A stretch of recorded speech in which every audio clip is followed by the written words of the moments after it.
Hi, I'm Chris Cooper. Welcome to the Family Plot, Gardening in the Mid-South. Thanks for joining us. There's a lot of interest in community gardens these days, but how do you get started? And what are some things you need to know before you do? Today, we're going to give you some insights on the best way to get started with a community garden. And benefits of using native plants in our landscapes are a big topic for discussion. But are natives always the best choice? Are they really the only choices that are beneficial to wildlife? Will exotics really become invasive? We'll answer these questions and more today on the Family Plot, Gardening in the Mid-South, so stay with us. This is a production of WKNO Memphis. Production funding for the Family Plot, Gardening in the Mid-South is provided by Goodwin's Landscape and Garden Center in Germantown since 1943 and continuing to offer its plants for successful gardening with 7 greenhouses and 3 acres of plants, plus comprehensive landscape services.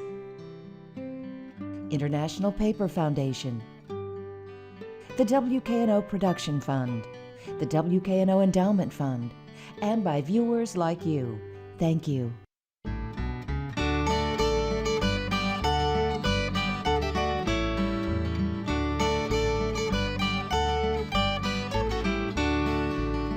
Hi, and welcome to the Family Plot. I'm Chris Cooper.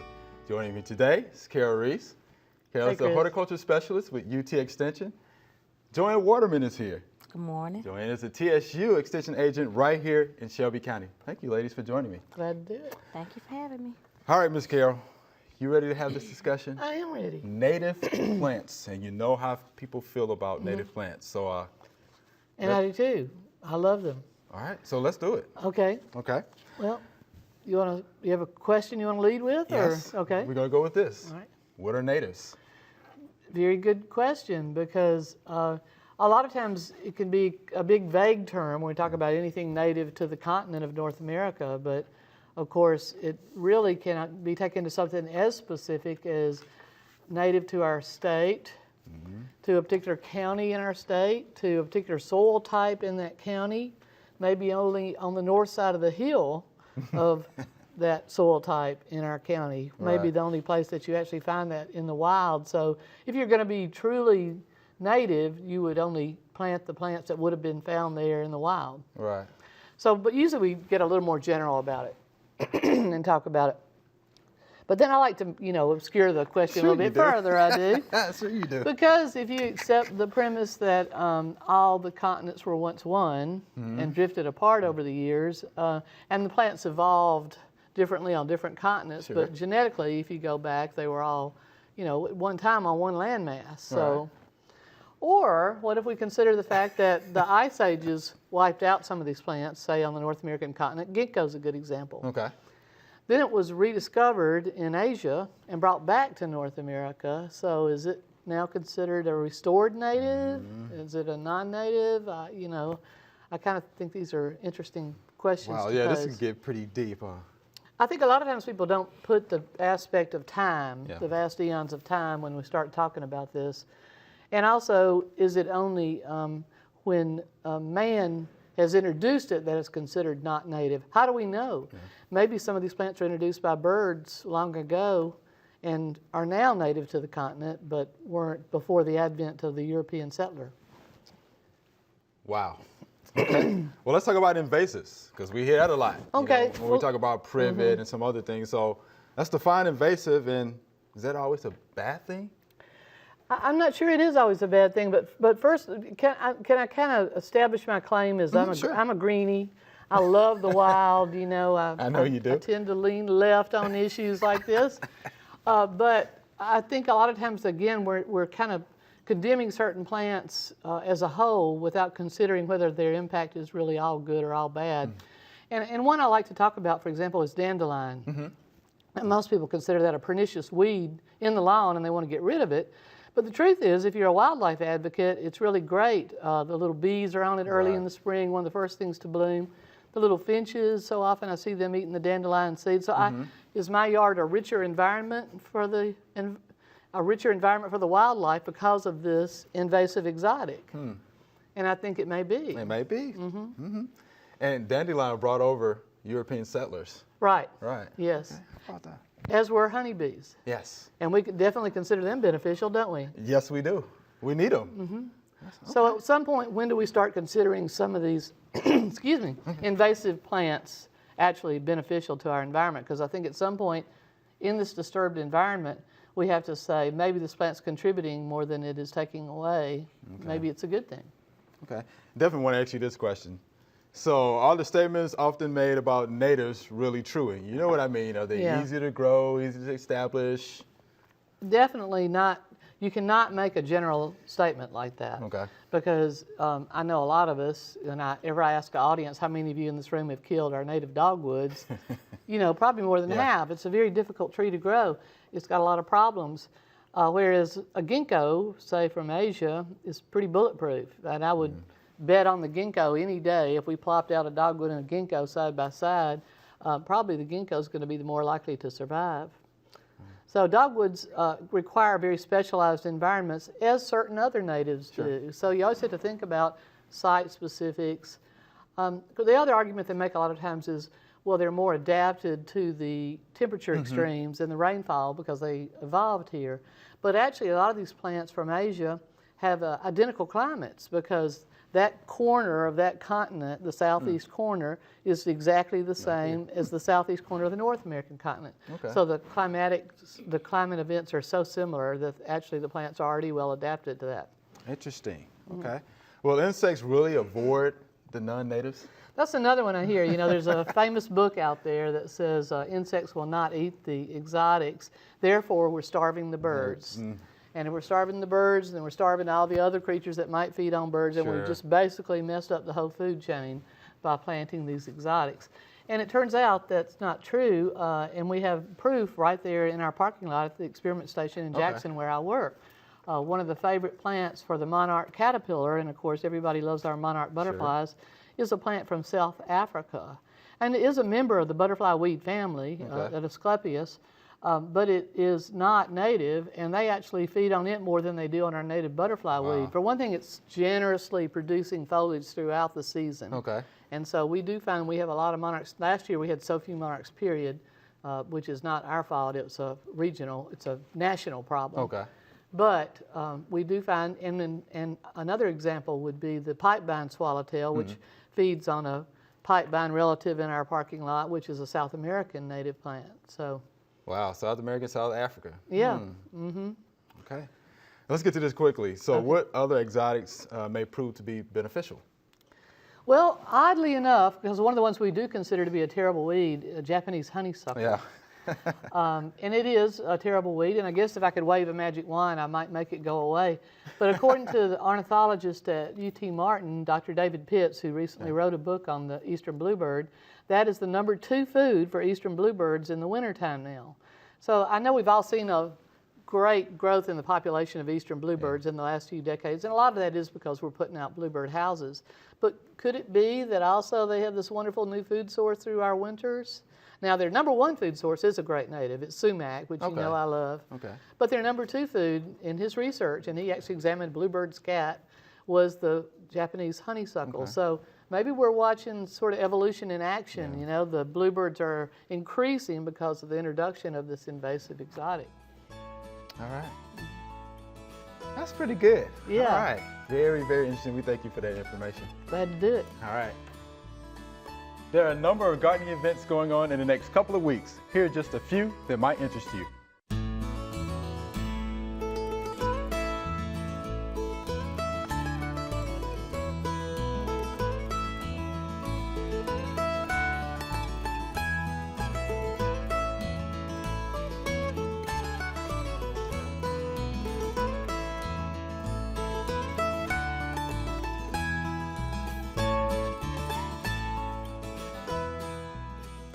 Can this tree be saved? Up next, master gardener and certified arborist Jim Bogus diagnoses a tree problem. This tree obviously broke several years ago, maybe because of a windstorm or possibly because somebody topped it in the past. This caused a wound up high in the tree. What is going to happen is that the tree is going to put out sprouts. The purpose of these sprouts to the tree is to produce more carbohydrates and try to save itself, try to keep going. This would work except for one thing. The carbohydrates that are in the sap, and the sap is almost 100% carbohydrates, is food for fungus. So it's going to start decaying up there at the top because of the fungus attacking the wood, eating the sap, and it's going to attract insects and other things which are going to bring bacteria, and between the bacteria and the fungi, that tree is going to decay from the top down. The way a tree works is down in the roots it develops a hormone called cytokinin, and up in the canopy it develops another hormone called auxin. And as long as these two hormones are in balance, the tree is okay. It knows everything is fine, and it puts most of its energy into just normal growth and reproduction, which is the purpose of a tree. But if you break out part of the top, the tree recognizes there's something wrong up there. And another hormone comes along and it says we need to send more food energy up into the canopy of the tree. And it does that, and that's when it puts out all these suckers. These suckers are going to cause more photosynthesis later on, and that's the tree's way of trying to keep itself going, trying to stay alive. So even though it looks like it's still growing and still alive, and it is still alive, but even though it looks like it's going to be okay, it's not going to be okay. It is eventually going to rot all the way down and will have to be taken out. So can it be saved? No, not really. Is it going to die? Yes, for sure. All right, Joanne, there's a lot of interest in community gardens. So you're our community garden expert. You're going to help us out with this, okay? Yes, sir. All right. If someone is interested in starting a community garden, they need to make sure they have permission to use that space, correct? That is correct. Okay. Now, how do they go about doing that? Well, if they find a vacant lot, they need to make sure to get approval through the land bank Okay. to make sure it's available. Also, if they know the owner of the land, they can contact the owner and get permission to make sure it's okay. Just don't assume because the land is vacant, Right. hey, I can put a community garden here. No, please get permission because, land can be tied up in court or anything. Just make sure you get permission from the owner or check with the land bank here in Shelby County. Okay. Now, what is the land bank, for those who may be asking? It's pretty much where they can go and buy land, but just check with them, and if it's available, they can get the land through little of nothing or if anything. So. Okay. But they just need to call down and check. Just call down and check. It's Shelby County Land Bank, and I don't have the number on me, but just call Shelby County Land Bank, and they will let them know if it's available. Okay. What is some kind of planning that you would recommend before getting started? And I think I may know some of these that you're going to say. The first one I would say, test your soil. Aha. Test your soil, that's important. Your plant may be fine, but it's not producing. It may not be your plant, it just may be your soil. Test your soil to see what it's lacking. Okay. And also, I like to tell people to plan it out on paper first. Draw it out. Sit down, draw it out. And while you're drawing it out, do a diagram of what plant is going to go where. So if you're planting vines, your vines won't overrun your garden. And also, the location. Because almost all plants need 6 to 8 hours of sunlight.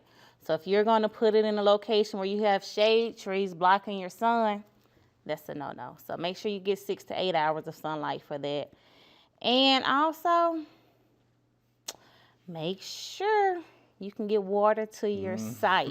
Very important. Same way you need sunlight, you need water. It's no need of putting a garden here and your water source is a mile down the road. But if you have to, you can do it. Just make sure you have enough buckets to haul water to your site. Right. So just soil test, sunlight, water, and size. Okay. And I'll tell you something else I was just thinking about. Wouldn't it be okay if we would just start off a little small? Yes. And then work your way, I guess, on down the line to something that may be bigger. So I would always say start small. Please start See if you small. can manage that first. Then you can always increase. Because if you start small, you may have a lot of people sign up to help you. But we know in Memphis it get pretty hot in the summertime, and everybody, it's too hot for me to do this. Start small to make sure it's something that you can obtain by yourself. Okay. Well, that leads to the next question then. What are some other things people need to consider before getting started? Cost. Cost. Okay. Set out a budget for your garden. Stick within your means of your budget. Don't go broke trying to do a garden. And also, I would like to say, I'll think about the heat. Heat that time of year can be crucial to your body. Right. So cost, heat, your tools. Research the best place to go buy your tools. Some people may be a little cheaper than others, so Yeah. research it. Just don't jump right into it. Research your cost of your tools, your labor, because labor is going to get pretty. Yeah, you're gonna need it. Yeah, you're going to need it, and it's going to get pretty hectic at some point when the temperatures start rising. So you need to consider all of those things. Right. So Yeah, you need to make sure you have some people that are passionate yeah, about what they're doing. Passionate, it's going to go a long dedicated. way. They can motivate others, to come help out for sure. that's true. So make sure you have a good, eager group that's Yeah, you ready need a good to volunteer base. No doubt Yes. about that. So look, how long does it take to get a community garden established? Well, last year, this church in Whitehaven, Okay. Long Street Methodist Church, they contacted me, I want to say, late March. Okay. And they were interested in doing a community garden. So April, late May, they started planning then. I would say typically 3 months, because if you're dedicated and ready to start, you can do it easily in 3 months if you have everything planned out. You already know what you're going to do. So by June, late June, they were harvesting out of their garden. Yeah. So they were ready and eager to go. So Okay. at least 3 months. Okay. Now, let me ask you this. A lot of raised beds out in community gardens these days. So how do you feel about the raised beds? Is that the way to go, in your opinion? In my opinion, that's totally up to the person and Okay. their preference. Fair. It's some convenience to raise beds. One would be you already know your soil that you're putting in. Most people that's doing raised beds, they build their soil from compost. If you put down your weed barriers, you have less weeds. And also with seniors and people with back and hip problems, because of the bending from the traditional garden, they can build the raised beds as high as to their knees or higher. So if they get tired, they can just sit on the side of the raised bed. So raised beds are pretty much the preference of the person. Yeah. So, Yeah. so I like it because most seniors now are into raised beds. Yes, they so are. they can build Yes, it they high are. enough for them Yeah. to sit on and wide enough. So because all the bending may, start affecting some of their joints. Okay, and we have a senior here that's agreeing Oh, with you. yeah. Is that right? Give me a raised bed. I need to sit. So it's some benefits to it. Okay. So what are some of the best crops to use to get started with your community gardens? The traditional crops like squash, tomatoes, peppers, Okay. hot peppers, bell peppers, cucumbers, some okra, if you like okra, and do. eggplants. So real simple, not too hard. So those are some of the things I would get started with, and some of the things I recommend that some of my gardeners to start with. And they started with them, and Pretty they done successful. well. Okay. Produce very well. Are there some crops we need to avoid in the community gardens that you can think of? I would like to say corn. Okay. Say corn. Yeah. So I would avoid corn. Okay, let's avoid. If you're gonna do vines, although I mentioned cucumbers and squash, put those on the end of your garden, not in the middle, because once the vines start running, it's gonna run and take away from your other plants. So, Okay. but I would avoid corn in the Avoid corn. yes. Takes too much space for corn, or just one quick crop, or the, Well, they're trying to get started. They want to see a good turnout, a good production quick and soon. And sometimes corn is not going to be as quick as they would like. So, well, it's not going to produce as quick as they would like. So that's why I said stay away from that. But they still can do it, but I wouldn't. All right, so we avoid the corn. Thank you, Joanne. Some good information. And I hope we have more community gardens popping up around Shelby County. All right, here's our Q&A session. okay. Y'all ready for this? I'm ready. Look at you. You ready, huh? Here's the first question. My hollies look dead. What should I do? I actually called into the local radio station just yesterday because I saw people already cutting down I have to. shrubs that they assume are dead. And look dead is not necessarily dead. So the leaves are browned and blackened on a lot of plants this year because we did have a severe winter. Yes. But a lot of times if you nick back that wood, look at that wood, it's still green and limber, and the wood can be perfectly fine. The new leaves would have flushed right back out if they had not cut the plant down. Right. If they just left it alone. So I think it's too early to be cutting them back, and I think we should probably wait till things start to bud out this spring. If you're just itching to get out there and do a little Which bit. most people are. I know they are. I'm kind of, whoa, Nelly. Yeah. But if they would take their little pruners and nip back to just the dead parts until they start to see green and stop there. I still think it's a little too early to do that because we still might have some cold weather too. Yes. And they're going to be opening up that shrub to cold, drying winds, which could cause more damage, whereas if you left the leaves and the rest of the plant standing there, it might give it some protection. Yes. Let us not forget, 2007, was that it? Easter freeze of 2007, we had 17 degrees over in Jackson in April and low 20s, and it really hammered some things. Sure did. All right. So, yeah, wait and see. You got to be patient. Okay? Right. And that's hard because people really want to get out know, there. I Golly, know. I'm with them too. All right, here's our next question. I have gnats on my peace lilies. How do I get rid of them? And that's the old fungus gnats. Yeah. Yeah, so how do you get rid of that? Well, there are lots of environmental friendly ways indoors. You can use sticky yellow paper, and I think they sell them as gnat sticks. They do? That's what it is. Gnat sticks, and your better garden centers that carry environmental friendly methods would have those, and they'll just simply get stuck. The adults will, and eventually they'll be rid. And of course, the problem is probably that they're overwatering. And that's what I think. Yeah, so you should let that medium dry out before your next watering, because these fungus gnats are just eating pretty much dead, decaying and that's something they material. should clean out any lower leaves, any debris that's down around the base of the plant, and that'll help get the air circulation and dry that out. Right. So that'll help. Yeah, and I think that'll be fine. But yeah, any of that stuff, insecticidal soap, something that's real safe that you can use. Yeah. Neem is something else that you can use. I think it'll be fine. In the commercial industry, they can use Natrol, which is a BT product, and we could use it. It's perfectly safe. It's just that it's hard to find for homeowner use. Yes. Okay. So there you have it, fungus gnats. Yeah. All right.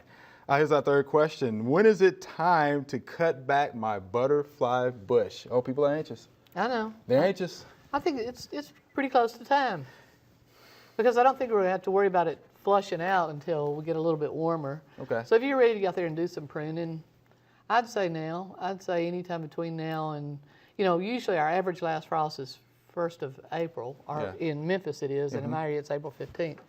I'm a little bit further north, but they could go ahead and start nipping that back. I think that'd be fine. A few things I'm okay with them going ahead and pruning, but other things that could still get winter damage or that they shouldn't even cut down because they're not dead, leave those alone. But if you really want to prune your butterfly bushes and want to cut them back for a new flush, this would be a good time. This would be a good time to do that. Okay. Yeah, from now up until the new growth starts. Okay.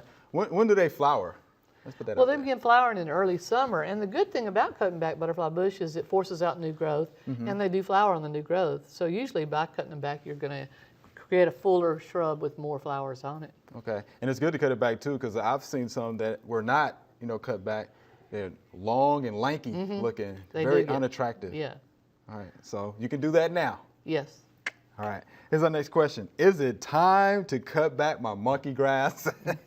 Well, they want to do pruning and cutting and everything else. So is it time for that? I do think it is, because it'll start coming, it's emerging a little bit right now. And so you want to cut it back before you start cutting off that new growth, certainly. Right. So I kind of want to jump the gun a little bit on that and do it before we have a few days of spring weather, because that'll send that new growth up. So yeah, we've already done ours at the station, in fact. And any of your ground covers, this would be a good time. And perhaps even Any of your things- ground, okay. Yeah, like evergreen ferns that look pretty bad this time of year, because this will be a good time to go ahead and remove that foliage because the new growth is coming up. Eucharas, hellebores, a lot of those plants that have evergreen foliage, but the old foliage is starting to look tattered. Okay. How did y'all cut it back at the research station? Well, with monkey What did you grass, we use? did string trimmer. Oh. Yeah, but the evergreen perennials, we went out, of course, and hand removed each separate, a lot of work, but each leaf. Hand one at a trimmers. time. Okay. I know some people use the lawnmower, to go out and do that. You can. So Set it on high and run Right the over the lawnmower top. over it, absolutely. nice little head cut. Joanne, you have I see you shaking your head over there. You have monkey grass around or? My dad had Okay. grass, and that's how he trimmed his back with the lawnmower. With the lawnmower. Yes. Yeah, just on high, give it a nice little trim, and it should be fine. Because if not, then those leaves are, they look tattered and torn. It's nothing you have to do. Right. You know, the new foliage will come on up. You'll have great looking monkey grass in a while, but it's just a cosmetic. We're just getting rid of the old. We're exfoliating. You hear that? Cosmetic. Yeah, exfoliating. Pretty good. All right, we're out of time. Carol, Joanne, thank you. It was Appreciate fun. that. Thank you. That's all we have time for today. Thanks for watching. I'm Chris Cooper. Be sure to join us next time for the Family Plot, Gardening in the Mid-South. Be safe.